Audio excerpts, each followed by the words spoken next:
This is the Nations Conspire channel. Welcome to today's show. Brian Johnson, the man who is seeking immortality. I've covered this guy in the past, and Netflix is now releasing a documentary called Don't Die. The man who wants to live forever. And I'm going to play the trailer for you in a few minutes, and it is absolutely horrifying. Now, when I've covered Brian in the past, I've talked about some of the disgusting, disturbing things that Brian was doing in order to defy death. And that's what it's really all about for the wicked here on earth, because they know that all the treasures they've stored up here will just perish. They will vanish. They will, as the Bible tells us, they will rust and rot. So this documentary is about this guy named Brian Johnson. And of course, remember, when you look at Brian Johnson, you could already see the narcissism in Brian Johnson. If you haven't noticed, part of the purpose of social media is to build a society of narcissists who post their every move, who post their every photo, who let you know about every single thing they're doing throughout their day. We now live in a narcissistic society, and you can thank the internet and social media for that. And that's done by design, as Satan's trying to create an army here on earth. Think about that.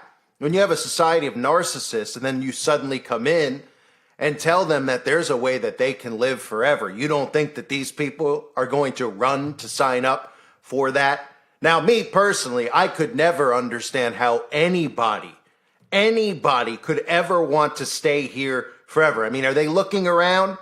Are they seeing things? Oh, right. Most of these people are already living in an alternate reality, a reality where they constantly try to find the good in the bad. And there's a lot of bad around us. And there's nothing wrong with trying to be positive in a negative world. But anybody who wants to stay here forever, well, I don't know. Maybe you've already gotten your lobotomy or lined up for it, because that's the only way I could see anybody wanting to remain on this earth forever. Now, I'm not saying that I want to die or anybody out there should feel that way.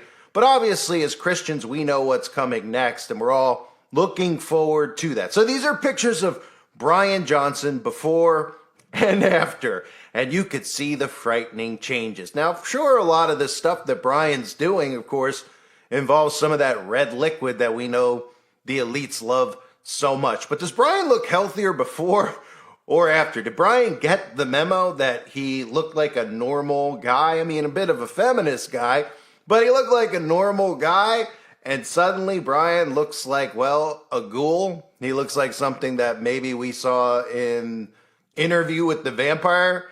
I mean, these people are literally trying to become vampires, so it makes a lot of sense that they start to look like what we've seen portrayed as vampires in movies. And these are some of the articles I've covered over the years, where look at how they word these things. Can aging be cured? Scientists are giving it a try. Aging be cured, as if aging is a disease. This is a mindset that the New World Order is starting to spread into society, where people are looking at aging as if it is a disease. And of course, Elon Musk has stirred debate on claims that AI will enable you to live forever. I've talked about Jeff Bezos and all of these companies in Silicon Valley, that they are seeking a cure for old age. And again, a cure for old age. And there are a couple Bible verses to remember before I show you this trailer. Let's start with Revelation chapter 9, verse 6. And in those days, people will seek death and will not find it. They will long to die, but death will flee from them. Because as we see technology and human beings merging together as one, and we see people start to look at aging as if it's a disease, and of course they'll probably start calling it a deadly disease, because I mean, obviously as you age, you get closer to death, and people don't want to die. And the Bible tells us there will be those who seek death and cannot find it. But the irony of it all, the irony of all the things that the rich are trying to do, all of these psychopaths are trying to accomplish, is that they can have eternal life. Just not here in this earth, right? But that's what they obviously want. In John chapter 10, verse 28, Jesus says, I give them eternal life and they shall never perish. No one will snatch them out of my hand, because we receive eternal life through Jesus Christ. Even in 1 Peter chapter 1, verses 3 through 5, the Bible tells us that God has given us an inheritance in heaven that can never perish, spoil, or fade. But these articles that are out there about these billionaires like Jeff Bezos all say the cure for death means billionaires will live forever and be rich forever. And of course, they're talking about being rich here on earth. And as Matthew chapter 6, verses 19 through 21 tell us, lay not up for yourselves treasures upon earth, where moth and rust doeth corrupt, and where thieves break through and steal. But lay up for yourselves treasures in heaven, where neither moth nor rust doth corrupt, and where thieves do not break through nor steal. For where your treasure is, there will your heart be also. But of course, for these narcissistic psychopaths, it's about what they have here. It's about me, me, me. And remember, the motto of all of these Satanists who are members of secret societies like Freemasonry, the thing that they believe is that they are gods themselves. And they want to remain here on earth. And they certainly want to hold on to their treasures here on earth, as does Brian Johnson. So here is a look at his new documentary, Don't Die. It's horrifying. Take a look. As a species, we accept our inevitable decay, decline, and death. I want to argue that the opposite should be true. My name is Brian Johnson. I've been spending millions of dollars creating an anti-aging protocol. I take 54 pills, red light therapy, plasma exchanges. I'm going to be injected with my first gene therapy. We publish all of his biometric data online. He's clearly intending to reach as many people as possible. I really want to have multiple lifetimes with my son. 100 years is not going to be enough. What if you donate your plasma to me, I will to dad. It'll be this multi-generational thing. This was an event that transcended the trial of a therapy. It's just these rich Silicon Valley types chasing the fountain of youth. We may walk into a future where all of us live healthier and longer. I want to live with everything that I am.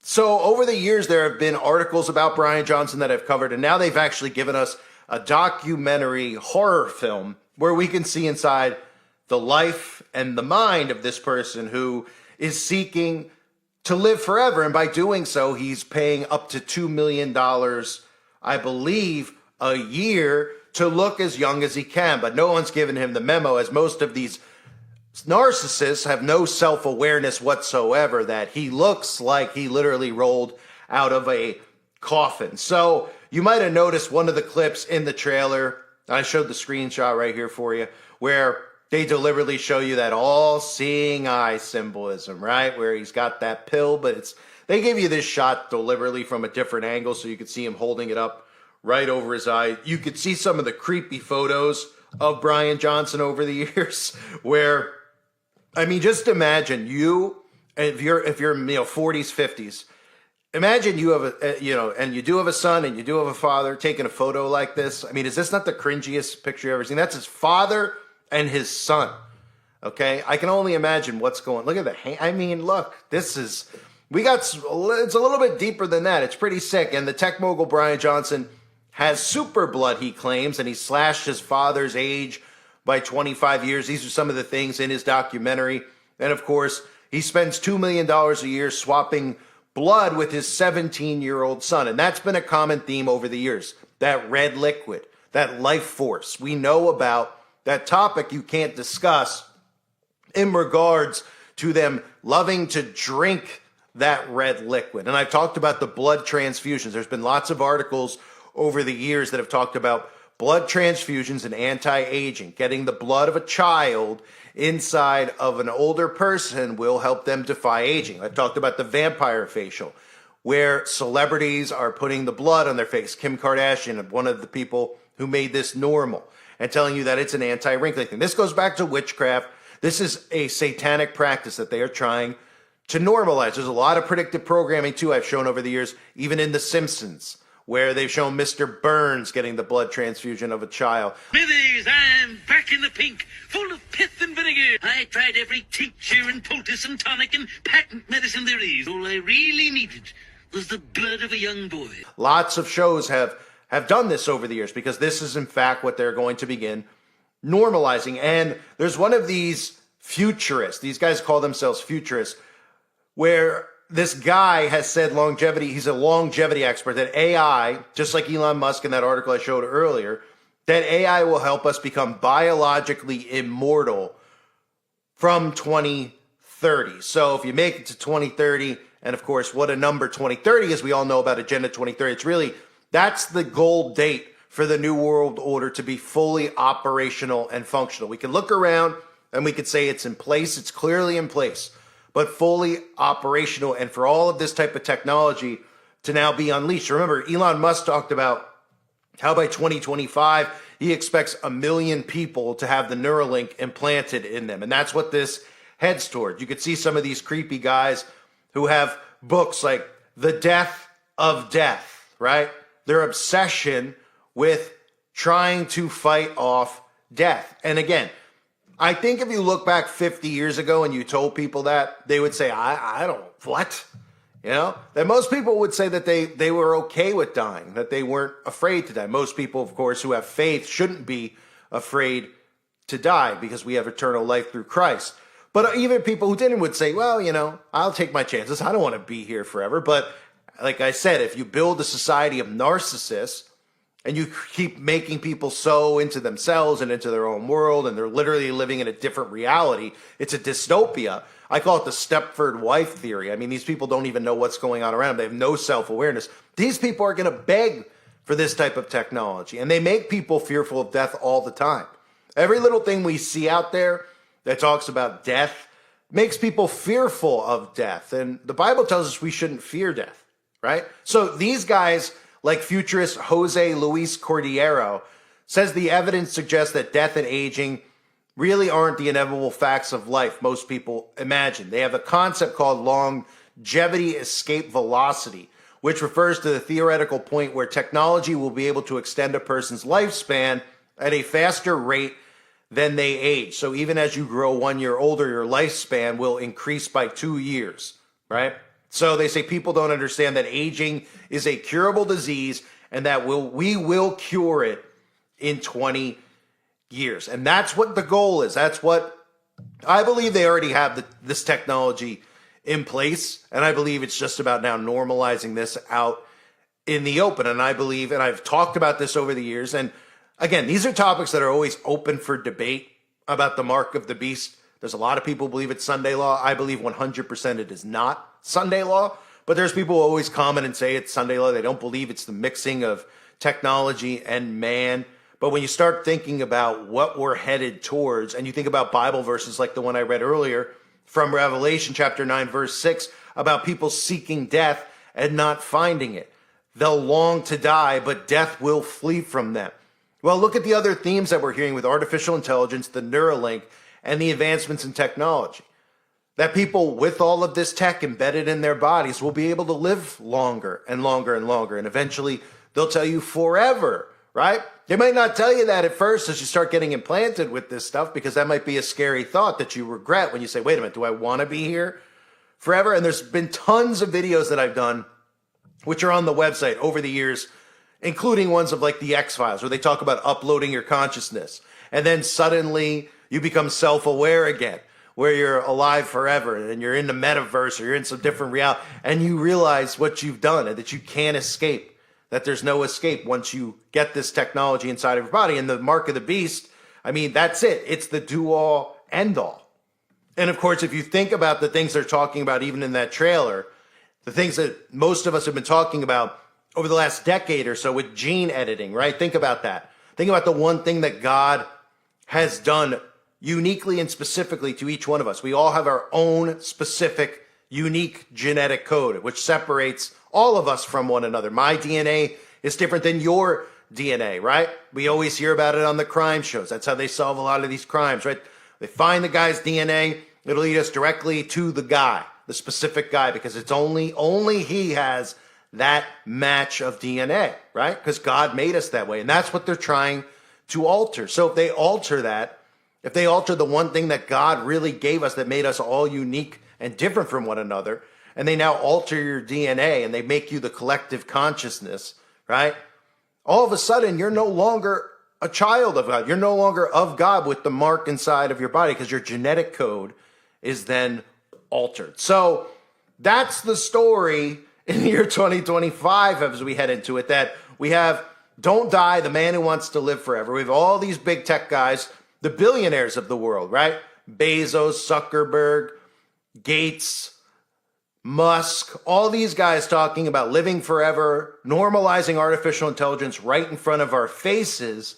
And then, of course, forgetting, of course, to talk about the spiritual aspect of all of this stuff. Because again, most Christians don't even know what the mark of the beast is, because most churches don't even talk about the mark of the beast. They think it's some type of satanic thing with the 666. They have no idea. They have no idea. And we're headed into a reality now where they're going to start normalizing this tech. They're going to make you comfortable with this tech, and they're going to make you want this tech because they're going to make you so fearful of getting a disease that they're creating by dumping aluminum and barium on us, like cancer, that they'll say, look, if you get this tech inside your body, you don't have to worry about getting cancer. You could live forever. You'll be immune to all of it. And people will be lining up for it, even Christians, because they won't have the slightest clue because, of course, their 501c3 churches will not be preaching about the mark of the beast. I thank everybody for being here. Hope you're all doing well. God bless you and your families as always.